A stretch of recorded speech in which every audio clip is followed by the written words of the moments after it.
I feel like my whole life has been about this moment. Can I hug you? Oh, of course you can. Oh, wow. I feel like a completely different person. It's tears of joy. Oh, it is so heartwarming and touching getting to know the patients behind Dr. Pimple Popper. But perhaps my favorite element is the doctor behind Dr. Pimple Popper. Of course, we're talking about Dr. Sandra Lee herself, who joins us looking lovely as always, I might add. How are you today? I'm fine. How are you? Nice to talk to you. I'm so excited to talk with you and getting to know you a little bit in some other interviews that you've gave. One of the things that I think is most fascinating is about how this show came to be. You were practicing, you were helping patients. Explain to people, in case they haven't heard, how maybe there was some reluctancy a little bit, because of course this is such a private thing for patients who do suffer with some of the skin conditions you see, but then being able to put it out there. It was kind of a journey for you, right? Yeah, I mean, look, if you had told me 6-7 years ago that I was going to be known as Dr. Pimple Popper, like at an international level, I mean, I would have thought your head popped off or something. Like, I mean, that's crazy to me. And it was just like this journey, really, that, I just started on social media posting things, and I noticed that it was fascinating to me that people really like to watch extractions. So I just kept posting more. And then that's when, TLC came calling. And that was a little bit of a hesitation for me, because the videos and the stuff that I put out on social media was really protective of my patients. Like, you never saw their face.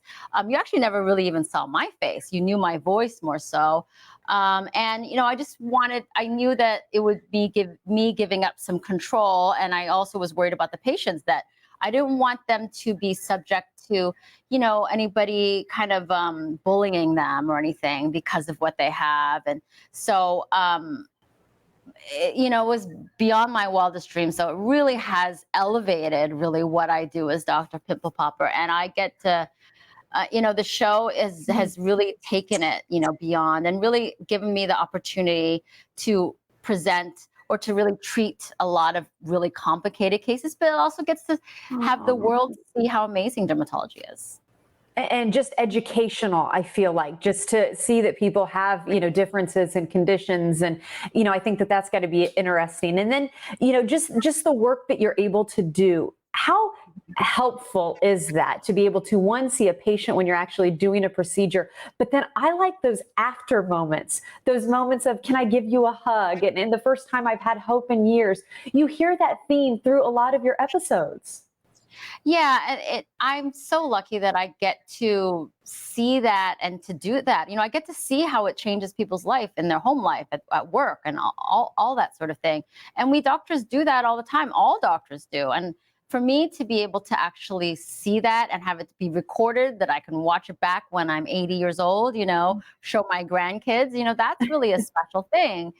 And it's just, it really is like something that it fell into my lap, essentially, but like, it was almost like it was meant to be, because we as dermatologists too, in terms of like bedside manner or relating to patients, that's really important for us, because we don't put out people under general anesthesia. So we have to talk to them, especially when they're in a very vulnerable position. So it's just like that's like a skill that has to be learned more so for us as dermatologists. I know we've got a tight time here, but I want to throw this out there. So many times you watch the show, and I've heard some feedback to patients. People are like, oh, why didn't they get this checked out years ago?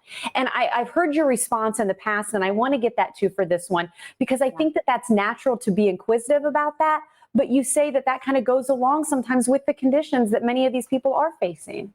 Yeah, I'm kind of a little defensive of that, because I feel like I understand it. I get it. There's a lot of factors that get involved, and things get away from you sometimes, there's money, they don't have the money for this. They don't have the insurance. They're scared of doctors. There's so many issues that can come about. So I would never fault them for that. I mean, it's already a big step to come in my office and to see a dermatologist, to see any dermatologist for their conditions. So I just try to take it from them and not judge people, certainly, and try to see if I can do something to make it better. Okay, we only have about 30 seconds left here. I know you get this question a lot too. What about the folks that try to attempt extraction, as you so well put it, on your own? Do you still wave the finger at it, saying go to a dermatologist? Of course, because I don't know what they're doing at home, and I do know that if you go a little crazy, you could potentially have risk for infection and risk for scarring. So it's better. It's again like what I try to do is educate people. I try to explain when there's the best situation to do that, so that they understand when to put their hands, to sit on their hands instead. Well, you know what? You are just as lovely to talk with as you are on the show. You can catch Dr. Pimple Popper, of course, on TLC Wednesdays at 9 o'clock. Pleasure to meet you.